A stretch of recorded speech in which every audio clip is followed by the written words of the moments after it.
Hey there, everyone. It's Miss G. I just thought I would do a recording of me reading the last chapter of Frankenstein, chapters 24.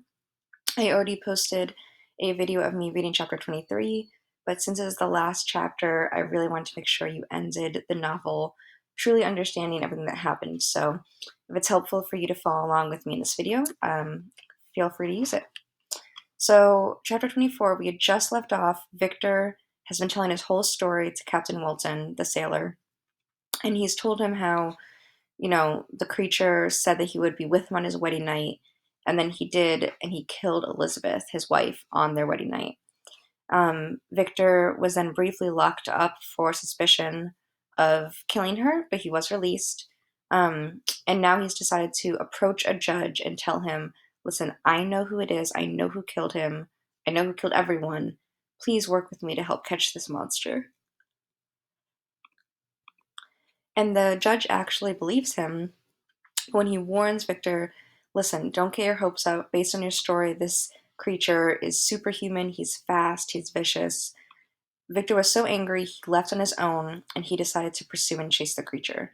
The creature continued to kind of play along in the chase. He would leave him messages, he would even leave him food to keep the chase going. And this chase went all the way to the North Pole, where Walton found him. And now he's kind of described at his end of his rope, he's near death. And this is the condition at the very beginning of the story in letter 4, where Captain Walton found Victor Frankenstein in the ice. So Victor says, but now, when I appeared almost within grasp of my foe, my hopes were suddenly extinguished, and I lost all trace of him more utterly than I'd ever done before. A ground sea was heard. The thunder of its progress, as the waters rolled and swelled beneath me, became every moment more ominous or more threatening and terrific. I pressed on, but in vain. The wind rose, the sea roared, and as with the mighty shock of an earthquake, it split and cracked with a tremendous and overwhelming sound. The work was soon finished. In a few minutes, a tumultuous or a loud sea rolled between me and my enemy, and I was left drifting on a scattered piece of ice that was continually lessening and thus preparing me for a hideous death. So the big, the ocean, it was tumultuous, it was loud, it was, and thunder came between him and the creature, and eventually he's kind of been scattered off in a small piece of ice, which is starting to melt, and he's expecting his death. In this manner, many appalling hours passed. Several of my dogs died, and I myself was about to sink under the accumulation of distress when I saw your vessel, your ship, riding at anchor and holding forth to me hopes of succor, of aid, and life. I had no conception that vessels or ships ever came so far north, and was astounded at the sight. I quickly destroyed part of my sledge to construct oars, and by these means was enabled, with infinite fatigue, to move my ice raft in the direction of your ship. I had determined, if you were going southwards, still to trust myself to the mercy of the seas rather than abandon my purpose. So he sees this ship, he's so excited, he makes oars, and he's trying to move his little ice piece over to the ship. But he still decided that if the ship was going in the opposite direction of the creature, he was still going to just stay on the sea. He wasn't going to abandon his chase. I hoped to induce or to entice you to grant me a boat with which I could pursue my enemy. But your direction was northwards. You took me on board with my vigor, when my strength was exhausted, and I should soon have sunk under my multiplied hardships into a death which I still dread, for my task is unfulfilled. Oh, when will my guiding spirit, in conducting me to the demon, allow me to rest I so much desire? Or must I die, and he yet live? If I do, swear to me, Walton, that he shall not escape, that you will seek him and satisfy my vengeance in his death. There's a really good quote about the theme of revenge. And I do dare, and do I dare to ask of you to undertake my pilgrimage, to endure the hardships that I have undergone? No, I am not so selfish. Yet when I am dead, if he should appear, if the ministers of vengeance should conduct or lead him to you, swear that he shall not live. Swear that he shall not triumph over my accumulated woes and survive to add to the list of his dark crimes. He is eloquent and persuasive, and once his words had even power over my heart. But trust him not. His soul is as hellish as his form, full of treachery and fiend-like malice, or like devil-like evil. Hear him not. Call on the names of William, Justine, Clerval, Elizabeth, my father, and of the wretched Victor, and thrust your sword into his heart. I will hover near and direct the steel aright. Walton in continuation. So Victor is near death, and he asks Walton, listen, if I do die, I'm not going to ask you to go on this mission and try to find the creature. I'm not that selfish. But he says, but if he should somehow appear to you, if he should somehow come to you, please promise me you will kill him.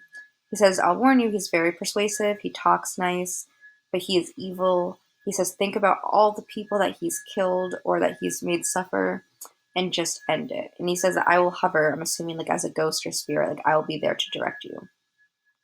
Now Victor is done as the narrator, and we go back to Walton in the format of his letters to his sister. Remember, he's writing to his sister to tell her the whole story of Victor Frankenstein. So now Walter to his sister says, you have read this strange and terrific story, Margaret, and do you not feel your blood congeal, or if we go down, it means to clot or stiffen, with horror, like that which even now curdles within mine? Sometimes, seized with sudden agony, he could not continue his tale. At others, his voice broken, yet piercing, uttered with difficulty the words so replete with anguish. His fine and lovely eyes were now lighted up with indignation or hatred, now subdued to downcast sorrow and quenched in infinite wretchedness. Sometimes he commanded his countenance or his face and tones, and related the most horrible incidents with a tranquil or peaceful voice, suppressing every mark of agitation. Then, like a volcano bursting forth, his face would suddenly change to an expression of the wildest rage, as he shrieked out imprecations of his persecutor. So he's just kind of telling her this is how Victor told his story. Sometimes he was so calm, then he would burst into a fit of anger. Sometimes he was so upset he could barely get through the story. Other times, he had to take breaks because he was just so downcast. His tale is connected and told with an appearance of the simplest truth. Yet I own to you that the letters of Felix and Safie which he showed me, and the apparition of the monster seen from our ship, brought to me a greater conviction of the truth of his narrative than his assertions, however earnest and connected. Such a monster has, then, really existence. I cannot doubt it. Yet I am lost in surprise and admiration. Sometimes I endeavored to gain from Frankenstein the particulars of his creature's formation, but on this point he was impenetrable. So he says, even if I was a little bit doubting of this tale, it sounds crazy. He actually has letters. The creature took letters from Felix and Safie, which, if you remember, are the son and his wife from the cottagers that the creature watched carefully. So the creature kept those letters, and then Victor got his hand on those letters. So Felix and Safie were real people. And he said, we actually saw the monster. If you remember at the beginning, before they found Victor, they saw that large creature, like quickly, scurrying across the ice. So he says there's no doubt he really existed.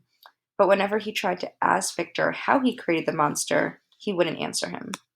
Victor said, are you mad, my friend? Said he. Or does your senseless curiosity lead you? Would you also create for yourself and the world a demoniacal enemy?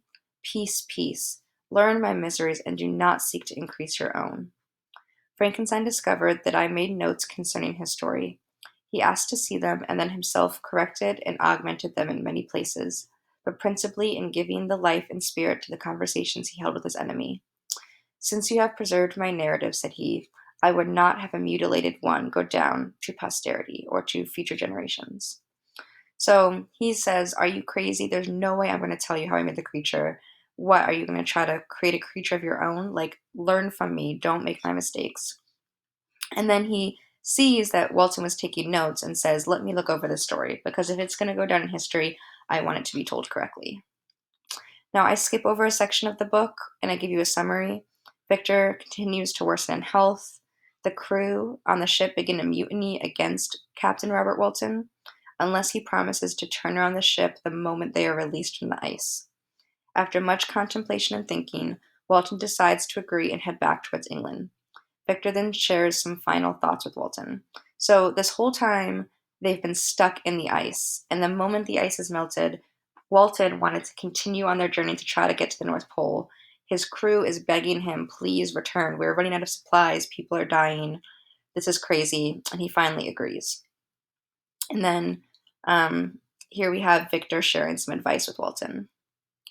Yet I cannot ask you to renounce your country and friends to fulfill this task. And now that you are returning to England, you will have little chance of meeting with him, the creature. But the consideration of these points, and the well balancing of what you may esteem your duties, I leave to you. My judgment and ideas are already disturbed by the near approach of death. I dare not ask you to do what I think right, for I may still be misled by passion. That he should live to be an instrument of mischief disturbs me. In other respects, this hour, when I momentarily expect my release, or that I expect to die soon, is the only happy one which I have enjoyed for several years. The forms of the beloved dead flit before me, or they're right before me, and I hasten to their arms. Farewell, Walton. Seek happiness in tranquillity or in peace, and avoid ambition, even if it be only the apparently innocent one of distinguishing yourself in science and discoveries. Yet why do I say this? I have myself been blasted in these hopes, yet another may succeed. His voice became fainter as he spoke, and at length, exhausted by his effort, he sank into silence. About half an hour afterwards he attempted again to speak, but was unable. He pressed my hand feebly, and his eyes closed forever, while the appearance of a gentle smile passed away from his lips. So Victor has just died, most likely from, his frostbite or dehydration or sickness that he gained from being out in the ice for so long.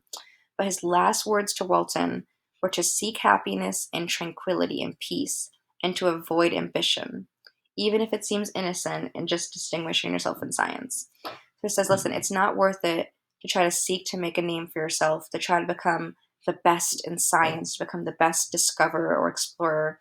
Like, learn from me. Look at the mistakes that happened when I tried to pursue ambition to become the best.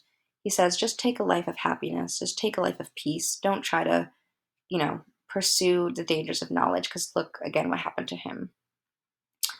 Here's Walton talking to his sister. Margaret, what comments can I make on the untimely extinction, the untimely death of this glorious spirit?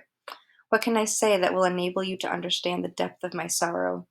All that I should express would be inadequate and feeble. My tears flow. My mind is overshadowed by a cloud of disappointment.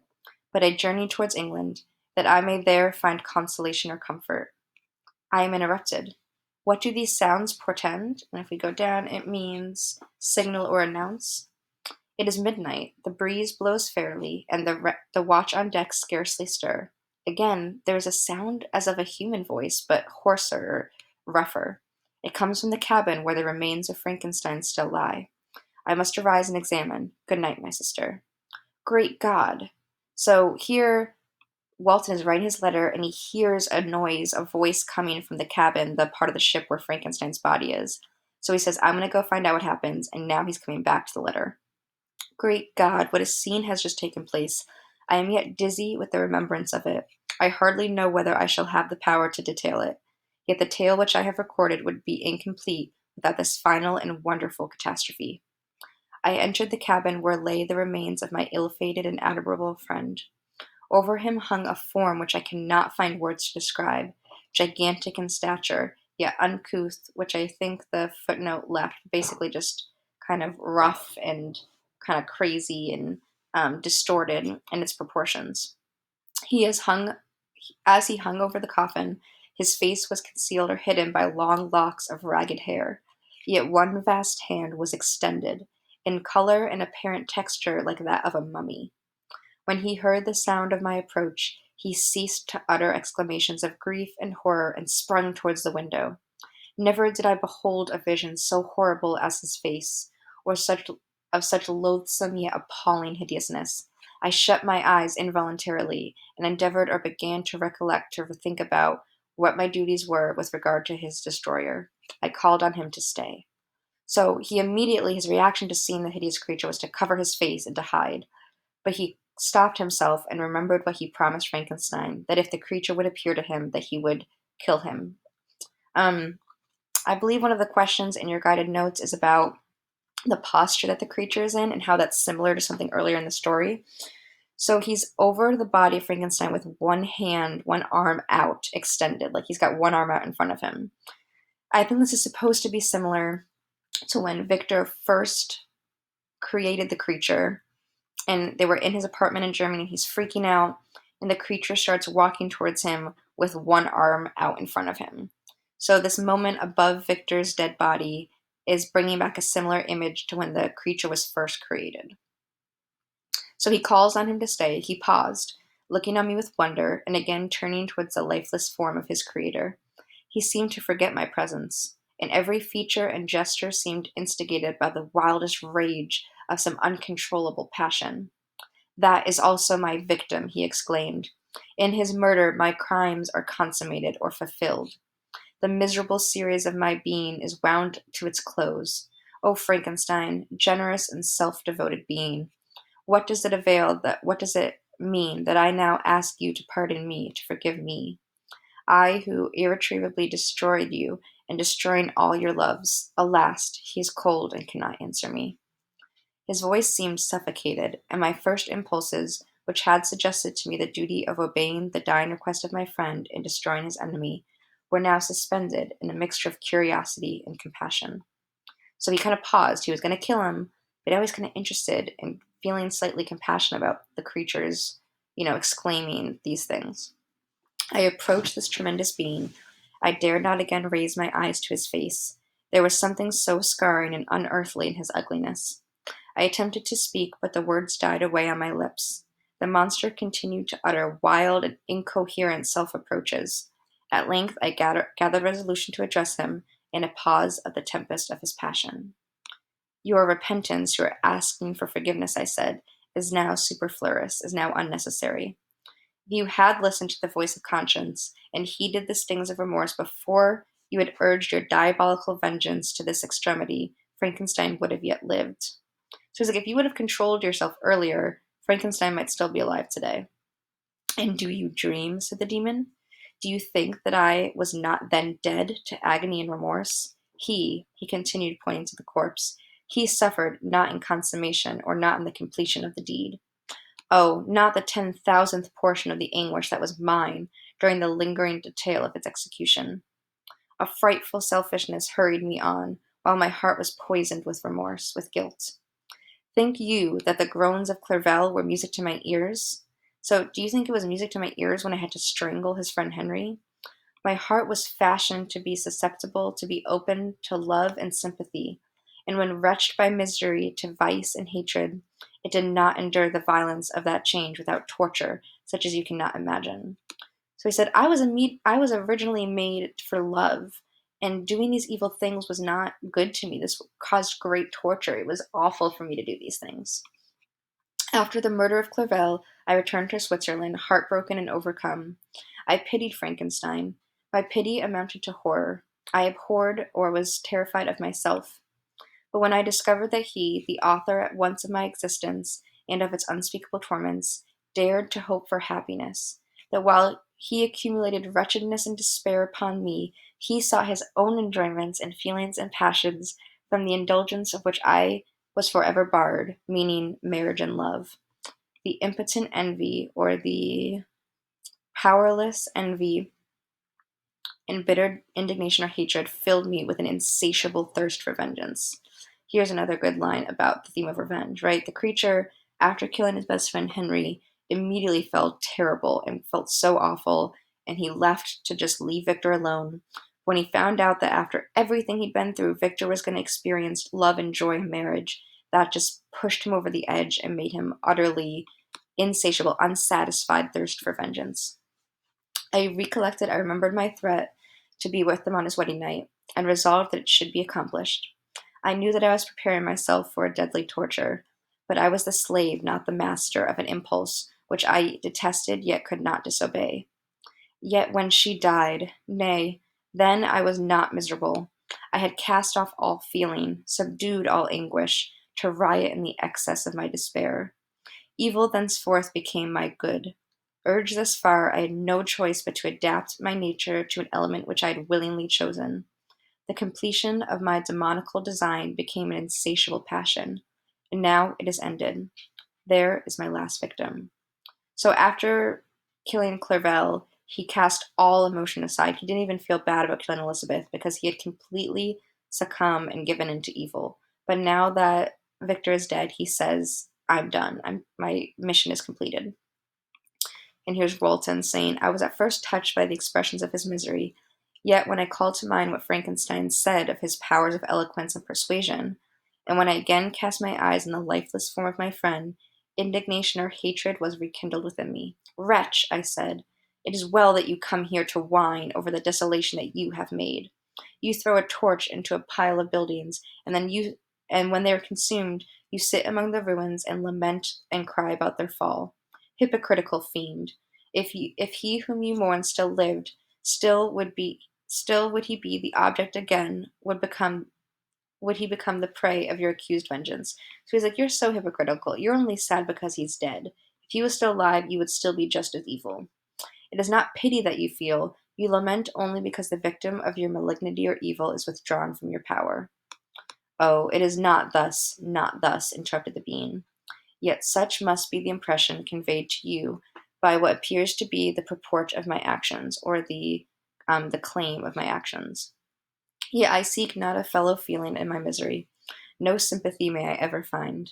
When I first sought it, it was the love of virtue, the feeling of happiness and affection with which my whole being overflowed, that which I wished to be participated. But now that virtue has become to me a shadow, and that happiness and affection has turned into bitter and loathing self despair. In what should I seek for sympathy? I am content to suffer alone while my sufferings shall endure. When I die, I am well satisfied that abhorrence or hatred and I can't say that opprobrium or slander and insults should load my memory. Once my fancy was soothed with dreams of virtue, of fame, and of enjoyment.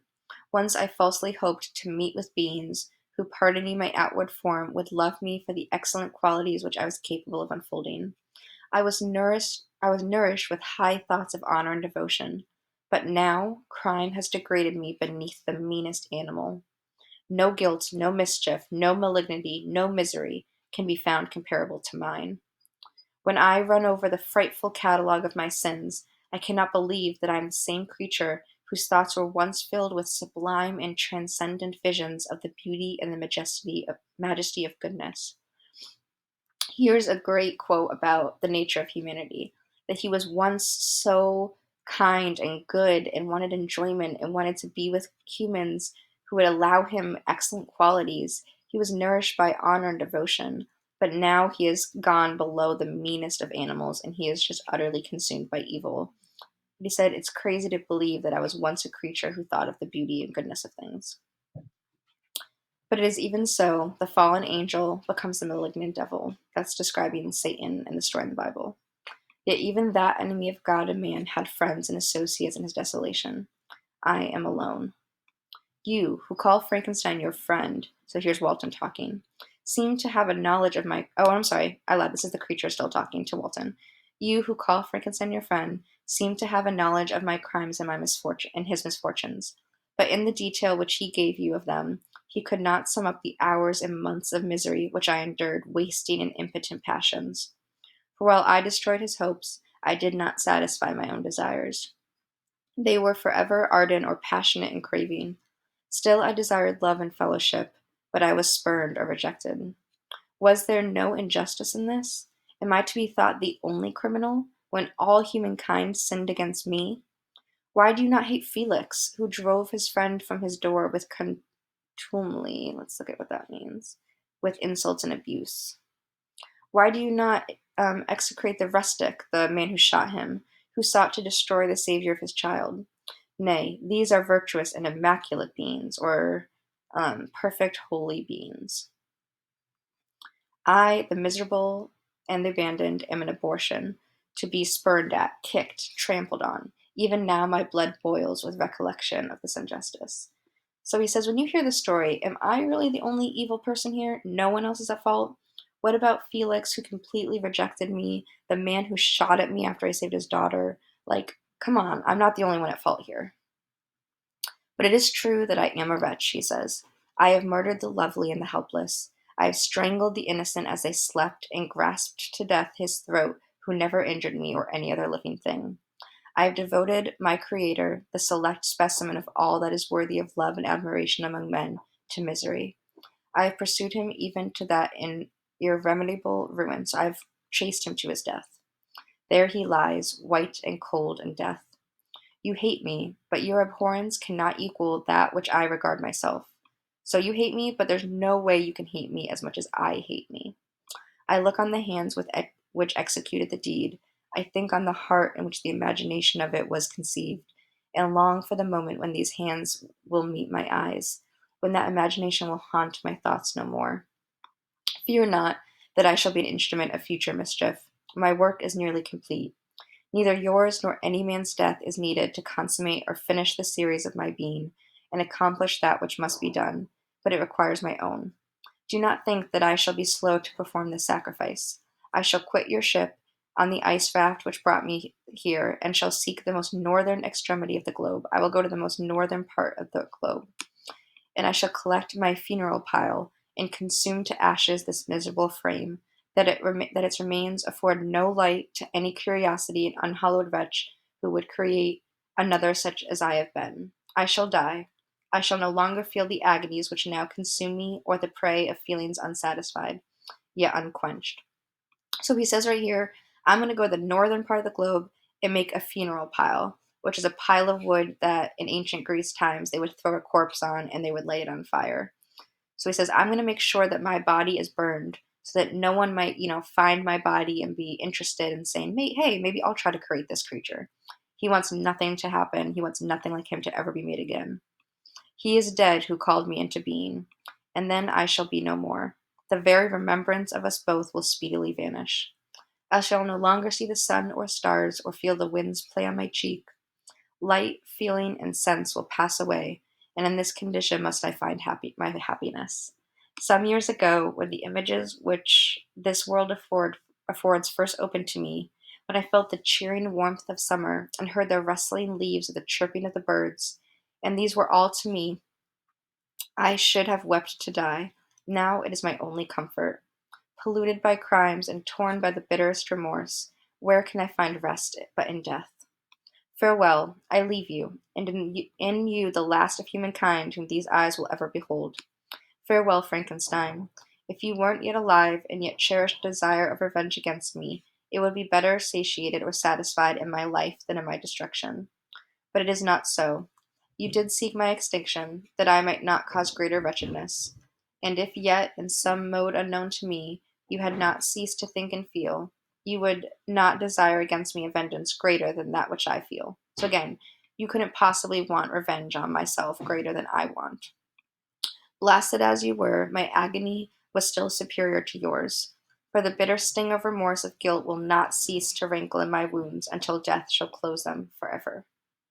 But soon, he cried with sad and solemn enthusiasm, I shall die, and now I feel be no longer felt. Soon these burning miseries will be extinct. I shall ascend my funeral pile triumphantly and exult in the agony of the torturing flames. The light of that conflagration or the huge fire blaze will fade away. My ashes will be swept into the sea by the winds. My spirit will sleep in peace, or if it thinks, it will not surely think thus. Farewell. He sprang from the cabin window as he said this, upon the ice raft which lay close to the vessel. He was soon borne away by the waves and lost in darkness and distance. And that is the end of Frankenstein. Now, there's lots of debate about what happens to the creature. Robert Walton did not kill him like he promised. The creature says that he is going to go kill himself on a funeral pile, but then he disappears, and we have no idea whether he knows or not. Um, does the creature commit his crime? Does he chicken out? Was he lying? Is he still somewhere in the world killing people? Has he removed himself and found love? Is he dead? Is he hiding? No one really knows. So it kind of ends a little bit open ended, but there is the ending to Frankenstein. I hope you enjoyed it. I hope you were able to follow along. And remember, like I said, reach out if you have any questions.